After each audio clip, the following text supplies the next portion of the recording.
धर्मावलंबियों के लिए बुद्ध विष्णु के नवे अवतार हैं। अतः हिंदुओं के लिए भी बुद्ध पूर्णिमा का दिन पवित्र माना जाता है।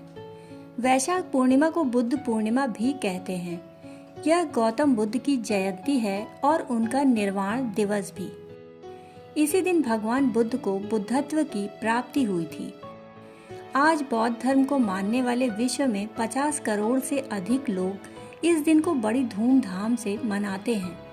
इसी कारण बिहार स्थित बोध गया नामक स्थान हिंदू व बौद्ध धर्मावलंबियों के पवित्र तीर्थ स्थान है। गृह त्याग के पश्चात सिद्धार्थ 7 वर्षों तक वन में भटकते रहे। यहाँ उन्होंने कठोर तप किया और अंततः वैशाख पूर्णिमा के दिन बोध गया में बोधि वृक्ष के नीचे उन्हें बुद्धत्व ज्ञान की प्राप्ति हुई। तभी से यह दिन बुद्ध पूर्णिमा के रूप में जाना जाता है। आइए जानते हैं उनके निर्वाण की कथा के बारे में। महात्मा बुद्ध को जिस रात समाधि लगी, उस रात 6 वर्ष तक अथक परिश्रम करने के बाद उन्होंने सब प्रयास त्याग दिए। 6 वर्ष तक उन्होंने बड़ी तपश्चर्या की, बड़ा योग साधा, शरीर को गला डाला, हड्डी हड्डी रह गए। कहते हैं कि पेट पीठ से लग गया, चमड़ी सूख गई, सारा जीवन रस सूख गया, सिर्फ आंखें रह गईं। बुद्ध ने कहा है कि मेरी आंखें ऐसी रह गई थी जैसे गर्मी के दिनों में किसी गहरे कुएं में थोड़ा सा जल रह जाता है। बस अब गया तब गया जैसी हालत थी। उस दिन स्नान करके निरंजना नदी से वे बाहर निकल रहे थे। इतने कमजोर हो गए थे कि निकल न सके। एक वृक्ष की जड़ पकड़कर अपने को रोका, नहीं तो निरंजना उनको बहा ले जाती। उस जड़ से लटके हुए उन्हें ख्याल आया कि यह मैं क्या कर रहा हूँ। यह मैंने शरीर गला लिया, यह सब तरह का योग करके मैंने अपने को नष्ट कर लिया। मेरी हालत यह हो गई है कि यह छोटी सी क्षीण धारा निरंजना की, यह मैं पार नहीं कर सकता और भव सागर पार करने की सोच रहा हूँ। इससे उन्हें बड़ा बोध हुआ। बिजली कौंध गई। उन्होंने सोचा, यह मैंने क्या कर लिया, यह तो आत्मघात की प्रक्रिया हो गई। मैं निरंजना नदी पार करने में असमर्थ हो गया, तो यह भव सागर मैं कैसे पार करूँगा। उस सांझ उन्होंने सब छोड़ दिया। घर तो पहले ही छोड़ चुके थे, संसार पहले ही छोड़ चुके थे, राजपाट सब पहले ही छोड़ दिया था। उस संध्या उन्होंने मोह योग सब छोड़ दिया। भोग पहले ही छूट गया था। उनके 5 शिष्य थे, वे पांचों भी उन्हें छोड़कर चले गए थे। उन्हीं दिनों सुजाता ने मान्यता रखी थी कि पूर्णिमा की रात को एक वृक्ष पर, जहाँ वह सोचती थी कि देवता का वास है, खीर चढ़ाएगी। जब वह वहां पहुंची तो उसने बुद्ध को वहां बैठे देखा। उसने तो समझा कि वृक्ष का देवता प्रकट हुआ है। उसने खीर बुद्ध को चढ़ा दी।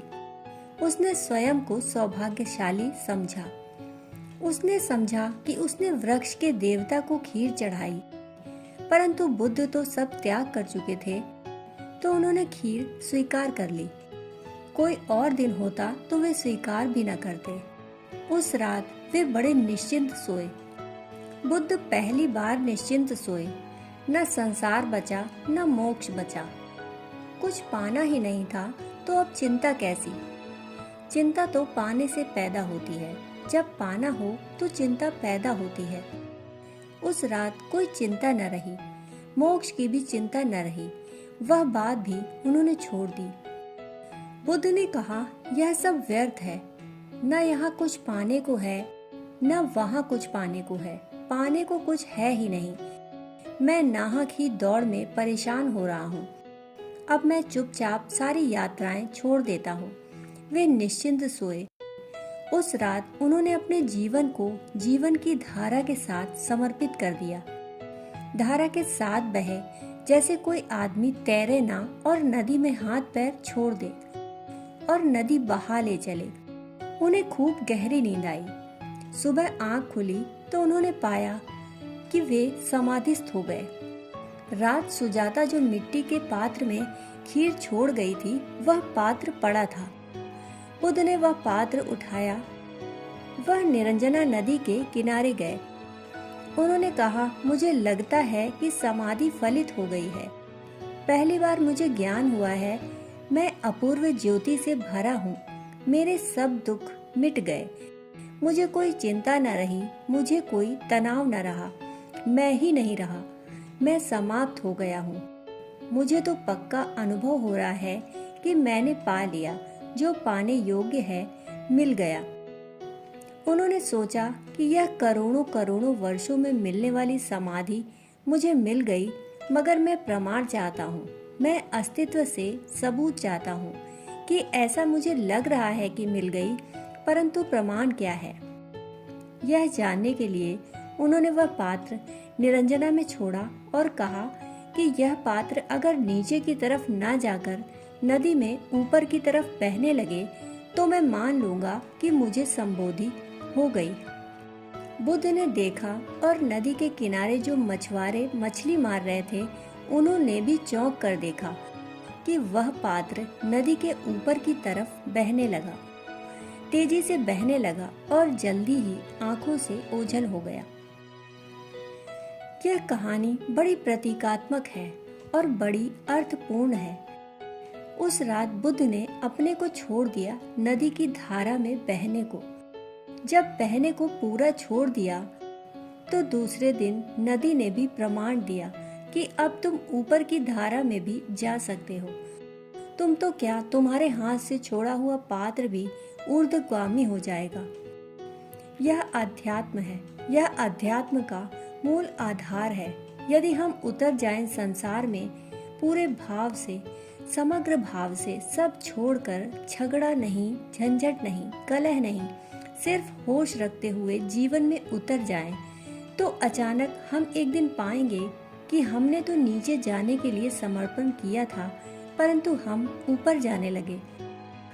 तब हमारे हाथ के छोड़े हुए पात्र भी जीवन की धारा में ऊपर की तरफ यात्रा करने लगेंगे। बुद्ध की यह कथा अत्यंत प्रेरणास्पद है। जीवन की धारा प्रकृतिगत है और प्राकृतिक ढंग से ही हमें इसमें बहते चले जाना है।